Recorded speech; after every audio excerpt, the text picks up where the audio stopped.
Neymar আছেন, Neymar নেই। Match শুরুর ২৪ ঘন্টা আগে ব্রাজিল আরেক বিপাকে ফিরছেন নেইমার। ব্রাজিলকে এবার ঠেকায় কে?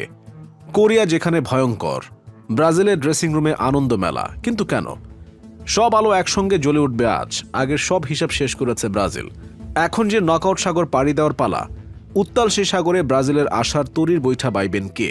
এ নিয়ে গত কয়েকদিনে কম আলোচনা হয়নি।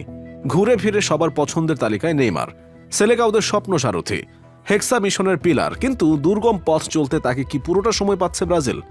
দক্ষিণ কোরিয়ার বিপক্ষে ম্যাচ শুরুর ২৪ ঘন্টা আগে এ নিয়ে নতুন জল্পনা কল্পনা। এশিয়ার অন্যতম পাওয়ার হাউস কোরিয়াও যে কোমর বেঁধে নামবে। একে তো ডুয়ার ডাই ম্যাচ, তার উপর শেষটা হেরে যাওয়া। সব মিলিয়ে নেইমারকে বড্ড প্রয়োজন ব্রাজিলের। সুখবর, নেইমার ফিরবেন আজ, তবে পুরো ৯০ মিনিটের জন্য তাকে নাও পেতে পারে ব্রাজিল। কেননা একদিন আগেও তিনি ছিলেন পুরো ঠিকঠাক। নিজেও ফেসবুক পেজে এক স্ট্যাটাসে সমর্থকদের জানিয়েছেন ভালো আছেন। কিন্তু এর কয়েক ঘন্টা পর নাকি গোড়ালিতে ব্যথা অনুভব করেন, যদিও সেই ব্যথা গুরুতর নয়।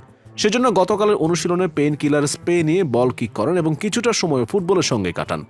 তবে কি বিপদ কমেনি ব্রাজিলের? সার্বিয়ার বিপক্ষে গোড়ালির চোট নিয়ে মাঠ ছাড়া নেইমারকে নিয়েও কি এখনও টেনশনে তারা? অনেকটা তেমনই। মাত্র তো ইনজুরি থেকে সেরে উঠলেন, এখন আগের উদ্যমে খেলা সত্যি তার জন্য কঠিন। তাছাড়া প্রতিপক্ষ ভালো করে জানে নেইমারের দুর্বল জায়গা। তারা সাফল্যের নাগাল না পেলে হয়তো আবারও নেইমারকে ছিটকে দেওয়ার পথ খুঁজবে। আর নেইমারও চাইবেন চোট থেকে দূরে থেকে যতটুকু দলকে এগিয়ে নেওয়া যায়। তাতে কি ছন্দের হেরফের হবে না? প্রশ্ন থেকেই যায়। সেজন্য হয়তো শুরুতে নেইমারকে না নামিয়ে ভিন্ন ছক সাজাবেন কোচ তিতে। কিংবা হতে পারে শুরুতে নামিয়ে যদি নেইমার ভালো অনুভব না করেন, তাহলে তাকে উঠিয়েও নিতে পারে ব্রাজিল কোচ। সব মিলিয়ে ব্রাজিলের আকাশে এখনও কালো মেঘের ঘন গঠা, যেটা তাদের কিছুতেই স্বস্তিতে থাকতে দিচ্ছে না। এদিকে নেইমারও সেজে গুজে তৈরি। মাঠে নামতে তর সইছে না তার। দেশের হয়ে বিশ্বকাপে খেলতে কার না ভালো লাগে? সেই সার্বিয়া ম্যাচের পর কাটা পড়লেন চোটে।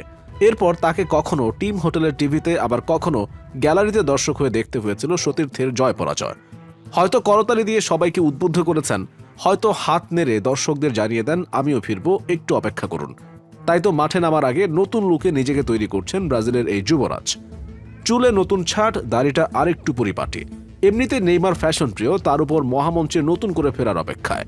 একটু না সাজলে চলে? তার উপর কতজনের চোখ, তিনি কতজনের আইডল। যাক, এখন দেখার অপেক্ষা মাঠে কতক্ষণ থাকেন নেইমার, আর থাকলেও কেমন খেলেন বল পায়ে।